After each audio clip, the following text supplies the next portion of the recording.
ಬಾಮ್ಮ.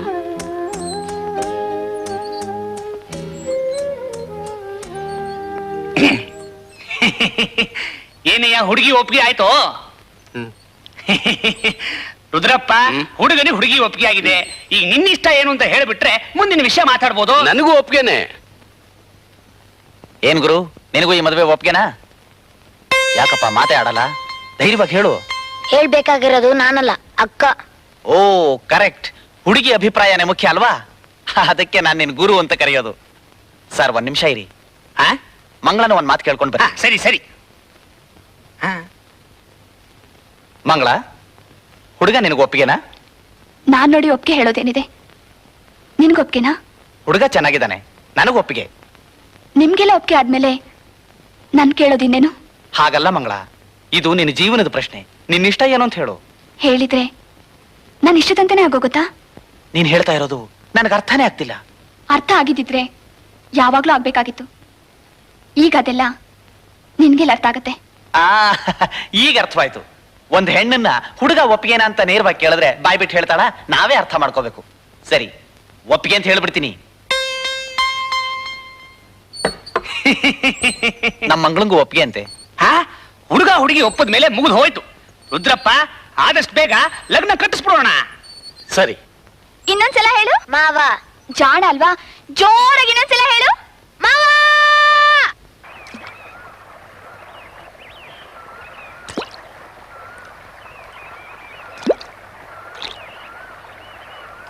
ಏನಪ್ಪ ಚಿಕ್ಕ ಯಜಮಾನ, ಒಬ್ಬನೇ ಕೂತಿದೀಯಲ್ಲ?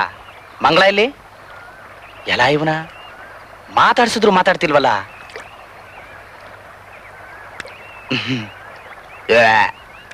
ಯಾಕೋ ಮಾತಾಡಲ್ವಾ?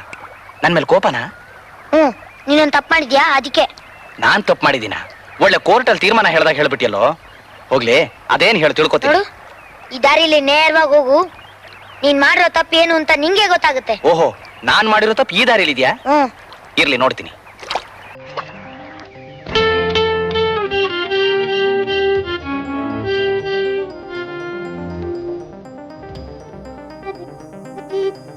ನಾನು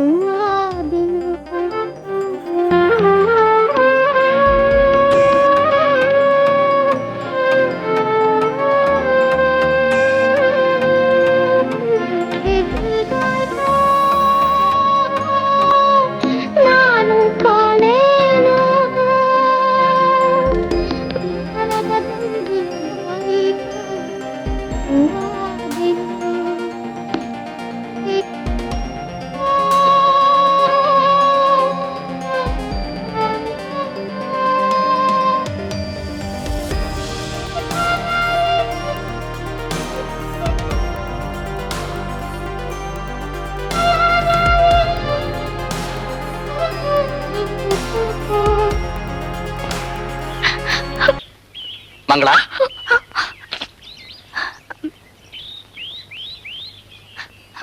ಮಂಗಳ, ಯಾಕೆ ಅಳ್ತಿದೀಯಾ? ಇಲ್ವಲ್ಲ. ಈ ಹಾಡನ್ನ ನೀನ್ ಎಲ್ ಕಲ್ತೆ? ಆ ದಿನ ನೀನ್ ಹಾಡ್ತಿದ್ಯಲ್ಲ, ಆಗ. ಅದನ್ನ ಯಾಕೆ ದುಃಖವಾಗಿ ಹಾಡ್ತಿದ್ಯಾ? ಯಾಕೋ ಮನ್ಸಿಗೆ ಬೇಸರವಾಗಿತ್ತು, ಅದಕ್ಕೆ. ಮಂಗಳ, ನಿನ್ ಮದುವೆ ನಿಶ್ಚಿತಾರ್ಥ ಆದಾಗ್ನಿಂದ ನೋಡ್ತಾನೆ ಇದ್ದೀನಿ. ಏನೋ ಒಂಥರ ಇದೆಯಾ? ಮೊದಲು ನಗನಗ್ತಾ ಎಷ್ಟು ಚುರುಕಾಗಿದ್ದೆ, ಈಗ ನಿನ್ ಮುಖದಲ್ಲಿ ಆ ಕಳೆನೇ ಇಲ್ಲ. ಯಾಕೆ, ನಿನಗೆ ಮದುವೆ ಇಷ್ಟ ಇಲ್ವಾ?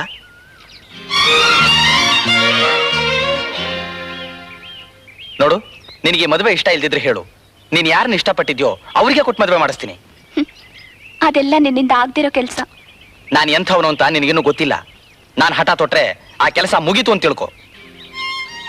ಆನಂದ್, ನೀನ್ ನಮ್ಮ ಮನೆಗೆ ಬಂದಾಗ್ನಿಂದ ನಾನ್ ನಿನ್ ಮೇಲೆ ಆಸೆ ಪಟ್ಟೆ, ಎಷ್ಟೋ ಕನಸು ಕಟ್ಟಿದ್ದೆ. ಇದನ್ನೆಲ್ಲ ನಾನು ನಿನ್ಗೆ ಹೇಳಿಲ್ಲ. ಮದ್ವೆ ವಿಚಾರ ಬಂದಾಗ ಹೇಳ್ಬೇಕು ಅಂತ ಬಂದೆ. ಆದ್ರೆ ಆಗ ನೀನು ಆಶನ್ ಪ್ರೀತಿಸ್ತಿದ್ದೆ. ಮಂಗಳ, ನಮ್ಮಪ್ಪಂಗೆ ನಾನು ಒಬ್ಬನೇ ಮಗ. ಅಕ್ಕ ತಂಗಿ ಪ್ರೀತಿನೇ ನನಗೆ ಗೊತ್ತಿರ್ಲಿಲ್ಲ. ನಾನು ಇಲ್ಲಿಗೆ ಬಂದ್ಮೇಲೆ ನೀನ್ ನನಗೆ ತೋರಿಸಿರೋ ಪ್ರೀತಿ ವಾತ್ಸಲ್ಯದಿಂದ ನಿನ್ನ ನನ್ನ ತಂಗಿ ಅಂತ ತಿಳ್ಕೊಂಡೆ ಹೊರತು ಬೇರೆ ಯಾವ ಭಾವನೆನೂ ನನಗಿರ್ಲಿಲ್ಲ. ಈಗ ನಾನು ಏನ್ ಮಾಡ್ಬೇಕು ಗೊತ್ತಾಗ್ತಾ ಇಲ್ಲ. ನೀನೇನು ಯೋಚನೆ ಮಾಡ್ಬೇಡ. ಆಶನ್ನ ಮದುವೆಯಾಗಿ ಸುಖವಾಗಿರು.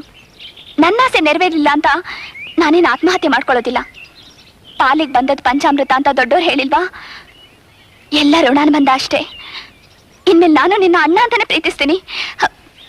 ಇದು ಸತ್ಯ.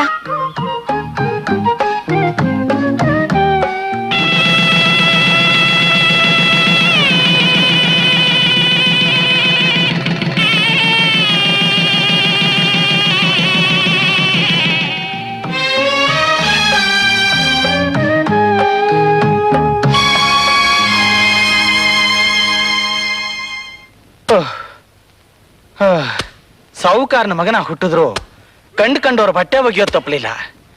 ನಮ್ಮ ಅಪ್ಪಂಗೆ ಹಾಕಿರೋ ಚಾಲೆಂಜ್ ಮುಗಿಲಿ, ಇವರೆಲ್ಲರ ಕೈಲೂ ನನ್ನ ಚಡ್ಡಿ ಬನ್ನಿನೆಲ್ಲ ಒಗಿಸ್ತೀನಿ.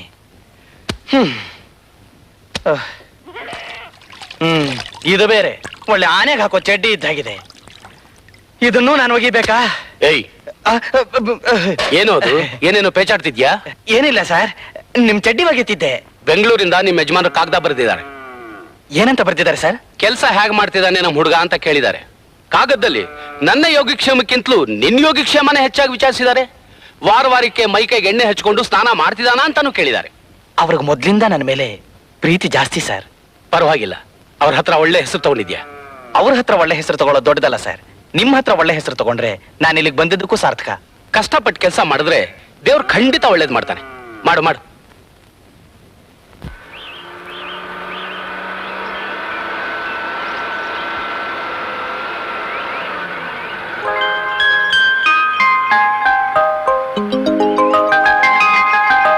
ನಿಲ್ಸು.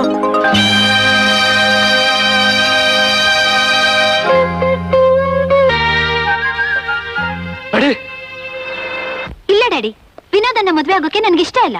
ಹಠ ಮಾಡ್ಬೇಡ ಆಶಾ, ನನ್ನ ಮಾತು ಕೇಳು. ಹಠ ಮಾಡ್ತಾ ಇರೋದು ನಾನಲ್ಲ ಡ್ಯಾಡಿ, ನೀವು. ವಿನೋದನ್ನ ಮದ್ವೆ ಆಗಲ್ಲ ಅಂತ 1000 ಸಲ ಹೇಳಿದೀನಿ, ಆದ್ರೂ ಮತ್ತೆ ಅದನ್ನೇ ಹೇಳ್ತಿದ್ದೀರಲ್ಲ. ನಾನು ಆ ಗೋಪಾಲನ್ ಮಾತು ಕೊಟ್ಬಿಟ್ಟಿದ್ದೀನಲ್ಲಮ್ಮ. ಮಾತ್ ಕೊಟ್ಟಿದ್ ಮಾತ್ರಕ್ಕೆ ಏನಾಯ್ತು ಡ್ಯಾಡಿ? ಅದ್ರಂತೆ ನಡಿಲೇಬೇಕು ಅಂತ ಅಗ್ರಿಮೆಂಟ್ ಏನಾಗಿಲ್ವಲ್ಲ? ಮಾತು ಕೊಟ್ಟ ಮೇಲೆ ಅದು ಒಂಥರ ಅಗ್ರಿಮೆಂಟೇ ಅಲ್ವೇನಮ್ಮ. ಅದು ಅಲ್ದೆ ಅವನು ನನ್ನ ಬಿಸ್ನೆಸ್ ಪಾರ್ಟ್ನರ್. ಅವನ್ನ ಎದುರು ಹಾಕೊಂಡ್ರೆ ನಮ್ ಬಿಸ್ನೆಸ್ ತೊಂದ್ರೆ ಆಗುತ್ತಲ್ಲಮ್ಮ. ನೀವೇನು ಎದುರು ಹಾಕೋಬೇಡಿ, ಕೇಳಿದ್ರೆ ನನ್ ಮೇಲೆ ಹೇಳ್ಬಿಡಿ. ಅದು ನೀನು ತಿಳ್ಕೊಂಡಿರೋ ಅಷ್ಟು ಸುಲಭ ಅಲ್ಲ ಆಶಾ. ಸಣ್ಣ ಮಗುನಿಂದ ನೀನು ಕೇಳಿದ್ದನ್ನೆಲ್ಲ ನಾನ್ ನಡೆಸ್ಕೊಟ್ಟಿದ್ದೀನಿ. ಈಗ ನಾನು ಕೇಳ್ತಾ ಇರೋ ಒಂದೇ ಒಂದು ಮಾತನ್ನ ನೀನ್ ನಡೆಸ್ಕೊಡ್ಬೇಕಮ್ಮ. ಡ್ಯಾಡಿ, ನಾ ಸುಖವಾಗಿ ಬಾಳ್ಬೇಕು ಅಂತ ನಿಮ್ಗಿಷ್ಟ ಇಲ್ವಾ? ನೀನು ಸುಖವಾಗಿ ಬಾಳ್ಬೇಕು ಅಂತ ತಾನೇ ಅಮ್ಮ ನಾನು ಇಷ್ಟೊಂದು ನಿನ್ನನ್ನು ಕೇಳ್ಕೊತಾ ಇರೋದು. ವಿನೋದ್ ಶ್ರೀಮಂತರ ಮಗ, ನಮ್ಮ ಘನತೆ ಗೌರವಕ್ಕೆ ಸರಿ ಹೊಂದುವಂತ ಹುಡುಗ. ಅವನ್ನ ಬಿಟ್ಟು ನಮ್ಮ ಅಂತಸ್ತಿಗೆ ಧಕ್ಕೆ ಬರುವಂತವನ್ನ ನೀನು ಮದುವೆ ಆಗೋದಾದ್ರೆ ನಾನು ಖಂಡಿತ ಆತ್ಮಹತ್ಯೆ ಮಾಡ್ಕೋತೀನಿ. ಡ್ಯಾಡಿ, ನಾನ್ ಹೇಳೋದು ಅದೇ. ವಿನೋದನ್ನೇ ಮದುವೆ ಆಗ್ಬೇಕಾದ ಸಂದರ್ಭ ಬಂದ್ರೆ ನಾನ್ ಬದುಕೋದಿಲ್ಲ. ನನ್ ಹೆಣಕ್ಕ ಅವನ್ ತಾಳಿ ಕಟ್ಬೇಕು. ನಾಳೆವರೆಗೂ ಟೈಮ್ ಕೊಡ್ತೀನಿ. ಸಂತೋಷವಾಗಿ ಬದುಕಿರೋ ಮಗಳ ತಲೆ ಮೇಲೆ ಅಕ್ಷತೆ ಹಾಕ್ತಿರೋ, ಇಲ್ಲ ಸತ್ ಹೆಣದ ಮೇಲೆ ಅಕ್ಕಿ ಕಾಳು ಹಾಕ್ತಿರೋ, ನೀವೇ ನಿರ್ಧಾರ ಮಾಡಿ. ಆಶಾ,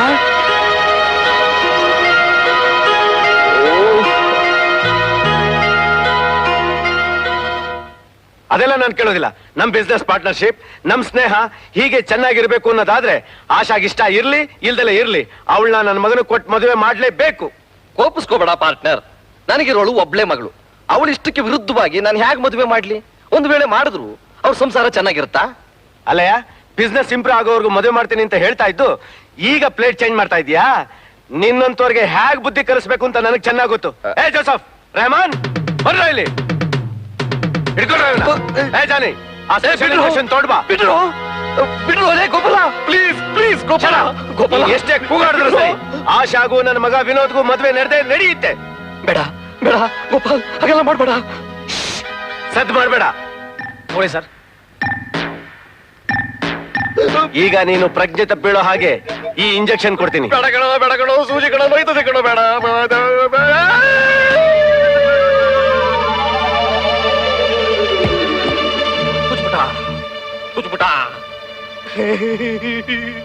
ತುಜ್ಬಿಟ ಶ್ರೀಮಂತ ಮಗ ಸಿಕ್ಕಿದ್ರೆ ಪಾದ ತೊಳೆದು ಕನ್ಯಾದಾನ ಮಾಡ್ತಾರೆ. ಕೂಲಿ ಮಾಡೋ ಹುಡುಗ ಅಳಿಯ ಆಗೋದಾದ್ರೆ ಆತ್ಮಹತ್ಯೆ ಮಾಡ್ಕೋತಾರ. ಹಾಗಾದ್ರೆ ಈಗ ಒಂದು ಕೆಲಸ ಮಾಡೋಣ. ಏನು? ಮದುವೆಗೆ ಮುಂಚೆನೆ ಶೋಭನ ಮುಗಿಸ್ಬಿಡೋಣ. ಅಯ್ಯಯ್ಯೋ, ಮದ್ವೆಗ್ ಮುಂಚೆ ಶೋಭನಾನ? ಹಾಗೆಲ್ಲ ಮಾಡ್ಬಾರ್ದು, ತಪ್ಪು. ಇನ್ನೊಂದು ಐಡಿಯಾ. ನಿನ್ನ ರೇಪ್ ಮಾಡ್ಬಿಡ್ಲಾ? ಛೀ. ಹೋಗ್ಲಿ ಬಿಡು, ರೇಪು ಬೇಡ, ಶೋಭನಾನು ಬೇಡ. ಈಗಲೇ ನನ್ನ ಊರಲ್ಲೆಲ್ಲ ಪೋಲಿ ಪೋಲಿ ಅಂತ ಗೊತ್ತಿಲ್ಲದೆ ಉಗಿತಿದ್ದಾರೆ. ಅದಕ್ಕೆ ಡೀಸೆಂಟ್ ಆಗೊಂದು ಪ್ಲಾನ್ ಮಾಡೋಣ. ನಿಮ್ ಪ್ಲಾನ್ ಏನು ಅಂತ ಹೇಳಿ ಆನಂದ್, ನನ್ನ ಕೈಲಿ ಅದು ಸಹಾಯ ಮಾಡ್ತೀನಿ. ಆಶಾ ಒಂದೆರಡು ದಿವಸ ಇಲ್ಲೇ ಇರ್ಲಿ. ಯಾಕೆಂದ್ರೆ ಇವಳಪ್ಪ ಅವ್ರ ಪಾರ್ಟ್ನರ್ ಗೋಪಾಲನ ಮಗನಿಗೆ ಮದುವೆ ಮಾಡ್ಬೇಕು ಅಂತ ಬಲವಂತ ಮಾಡ್ತಿದ್ದಾರೆ. ಅದಕ್ಕೆ ಈ ಮದುವೆಗೆ ಇಷ್ಟ ಇಲ್ಲದೆ ಆಶಾ ಓಡ್ ಹೋದ್ಲು ಅಂತ ಅವ್ರ ಅಪ್ಪಂಗೆ ಹೆದರಿಸಿ ನಮ್ ದಾರಿಗೆ ತರೋಣ ಅಂತ ಪ್ಲಾನ್ ಮಾಡಿದೀನಿ. ಅಷ್ಟೇ ತಾನೇ? ಅಷ್ಟೇ ಅಲ್ಲ, ಆಶಾ ಇಲ್ಲಿರೋ ವಿಷಯ ಯಾರಿಗೂ ಗೊತ್ತಾಗ್ಬಾರ್ದು. ಹಾಗೆ ಆಗ್ಲಿ ಆನಂದ್, ಇವ್ರಿಗೆ ಏನು ತೊಂದರೆ ಆಗದವ್ರಿಗೆ ನಾನು ನೋಡ್ಕೋತೀನಿ.